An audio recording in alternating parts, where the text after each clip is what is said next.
श्री स्वामी समर्थ मंडळी, नमस्कार. आज आपण गुरुपौर्णिमेविषयी या व्हिडिओमध्ये जाणून घेणार आहोत. प्रत्येकाने आपल्या आयुष्यात गुरु का केले पाहिजे, त्यांचे आपल्या आयुष्यातील स्थान जाणून घ्या. गुरु केल्याशिवाय आपली प्रगती शक्य नाही. मग गुरु कोणीही असो, पण ते आयुष्यात असलेच पाहिजे. कशासाठी ते आपण पाहू. बऱ्यापैकी शिक्षण झालेली 4 हिंदू माणसे, अन्य धर्मातील माणसे त्यांच्या धर्माची कधीही अशी टिंगल उडवत नाही. पण आपले लोक जर एकत्र जमले की अनेकदा एक मुद्दा चर्चेला येतो.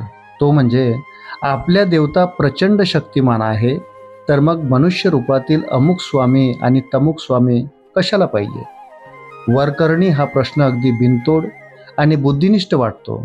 पण अनेक जण खूप शिक्षण घेऊनही आपल्या धार्मिक माहितीबद्दल, परंपराबद्दल अनभिज्ञ असतात. जर अगदी पहिल्यापासून आपण धार्मिक शिक्षण अनिवार्य केले तर असे प्रश्न पडणार नाहीत. आपल्या देशातील अन्य धर्मीय त्यांच्या शाळांमधून त्यांचे धार्मिक शिक्षण देण्याचा हक्क बजावतात. या देशात हिंदूंना मात्र धार्मिक शिक्षण घेण्यात सर्व धर्म समभाव आडवा येतो. त्यातूनच आमचे अर्धवट धर्मज्ञानी निर्माण होतात आणि आपल्याच धर्माची टिंगल करतात. पण त्यामुळे धर्मावर निष्ठा असणाऱ्यांचा मात्र गोंधळ उडतो. येत्या 10 जुलै रोजी गुरुपौर्णिमा आहे. त्यानिमित्त आपण गुरुश्रेष्ठत्वाचे कारण समजण्यासाठी खालील मुद्दे समजून घेऊया. मुळातच भारतात हजारो वर्षे मौखिक परंपरेने ज्ञान दिले जात असे. त्या तुलनेने पुस्तकी किंवा लिखाण फारच कमी असायचे. तरी त्यातूनही निर्माण झालेले हजारो ज्ञानग्रंथ, हस्तलिखिते, पोथ्या इत्यादी ज्ञान साहित्य मुघल, ब्रिटिश, पोर्तुगीज आक्रमकांनी जाळून नष्ट केले.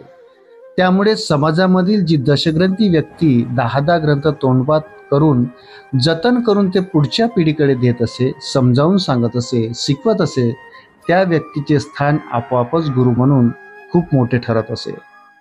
आणखी एक महत्त्वाचे कारण आहे, परमेश्वर हा खूप शक्तिमान आहेच. ब्रह्मांडातील सर्व शक्ती त्यांच्याकडे आहेच असे आपण मानतो. मग गुरु कशासाठी? हे समजण्यासाठी आपण आणखी काही उदाहरणे पाहूया. आपल्या घराजवळ जरी 25,000 वोल्ट्स इतक्या उच्च दाबाचा विजेचा जनरेटर असेल तरी आपण त्याला आपल्या घरातील वायरिंग थेट जोडू शकत नाही. कारण इतकी प्रचंड शक्ती धारण करण्याची कुवत आपल्या घरातील वायरिंगमध्ये नसते. म्हणून त्यासाठी ट्रान्सफॉर्मरची व्यवस्था केलेली असते. मेडिकल स्टोर्समध्ये सगळी औषधे खच्चून भरलेली असतात. तरीही आपली प्रकृती बरी नसेल तर आपण तेथे जाऊन मनात येईल ती औषधे आणून ती घेऊ शकत नाही. त्यासाठी डॉक्टर, फार्मासिस्ट, केमिस्ट लागतात. पाण्याचा प्रचंड मोठा धबधबा जरी समोर असेल तरी त्याखाली बाटली किंवा भांडे भरून पाणी घेता येत नाही. साधा प्रखर सूर्यप्रकाश आपल्याला सहन होत नाही, म्हणून आपण आडोसा किंवा सावलीचा आधार घेतो. आपल्याला झेपेल इतकाच प्रकाश घरात येऊ देतो. त्याचप्रमाणे सर्व शक्तिमान परमेश्वराची पंचमहाभूतांची शक्ती इतकी प्रचंड आहे की बहुसंख्य सामान्य माणसे ती शक्ती, त्यांची कृपा थेट प्राप्त करून घेऊ शकत नाही. म्हणूनच गुरु हा एक मानवी रूपातील ट्रान्सफॉर्मर अत्यावश्यक आहे. तो तुमचे कर्म, तुमची क्षमता, तुमची गरज पाहून तुम्हाला ही शक्ती किती, कधी आणि कशी द्यायची हे ठरवतो. तुम्ही या शक्तीचा गैरवापर करणार नाही याची खात्री पटल्यावर गुरु तुम्हाला आणखीही भरभरून देतो. हजारो लोकांचे अनुभव असे आहेत की जे गुरु आज हयात नाहीत, त्यांची मनापासून प्रार्थना केल्यावर ते सुद्धा तुम्हाला मदत करतात. कारण देह धारण केलेला असो वा नसो, हल्लीच्या भाषेत बोलायचे तर माणसासाठी कम्पॅटिबल असलेली ती शक्ती अस्तित्वात असतेच.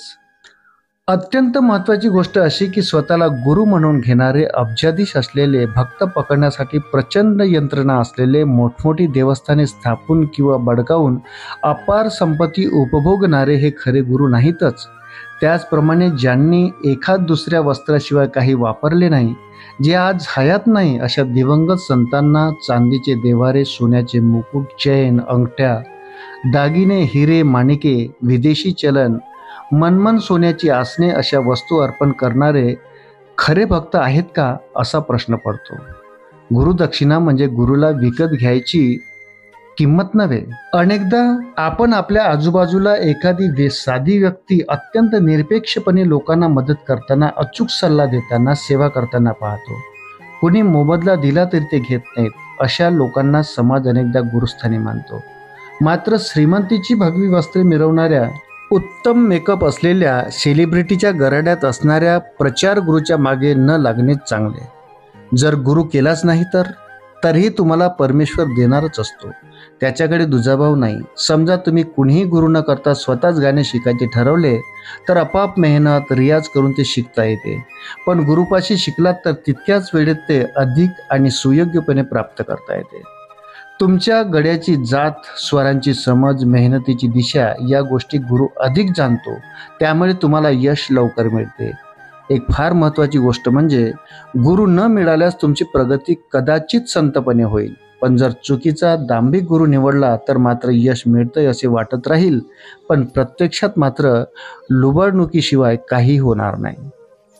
गुरुपौर्णिमा ही फक्त आध्यात्मिक, धार्मिक गुरुवंदना नसून या निमित्ताने शिक्षण, लेखन, चित्रकला, मूर्तिकला, गायन, वादन, अभिनय, विविध क्रीडा, सामाजिक व सांस्कृतिक क्षेत्र इत्यादी सर्व क्षेत्रातील गुरुबद्दल कृतज्ञता असते. गुरुचरित्र, गुरुगीता, गुरुग्रंथ साहेब, गुरुपर्व अशा गोष्टी ही खास हिंदू धर्माची देण आहे. प्राचीन काळापासून हिंदू धर्मात साजरा होणारा हा टीचर डेच आहे. ज्यांनी आपल्या आयुष्यभर एका दुसऱ्या वस्त्राशिवाय काही बाळगले नाही, जातपात, गरीब, श्रीमंती कधी असे पाहिले नाही, भिक्षा मागून निर्वाह केला, अत्यंत निसंग आयुष्य जगले आणि लोकांना सदैव मदत करीत राहिले. श्रीपाद श्री वल्लभ नृसिंह स्वामी, स्वामी समर्थ, गजानन महाराज, गोंदवलेकर महाराज, साईबाबा अशा अनेक संतांना गुरु मानून त्यांची मनोभावे भक्ती करणारी लाखो लोक पाहायला मिळतात. आज कलियुगातही त्यांच्या आशीर्वादामुळे भले झाल्याचा स्वानुभव अनेक भक्त सांगतात. मित्रांनो, व्हिडिओ जर आवडला असेल तर व्हिडिओला लाईक करा आणि अशाच नवनवीन माहितीसाठी कृपया आपण माझ्या चॅनलला सबस्क्राईब करा. भेटूया पुन्हा अशाच माहितीपूर्ण व्हिडिओ सोबत. तोपर्यंत जय गुरु.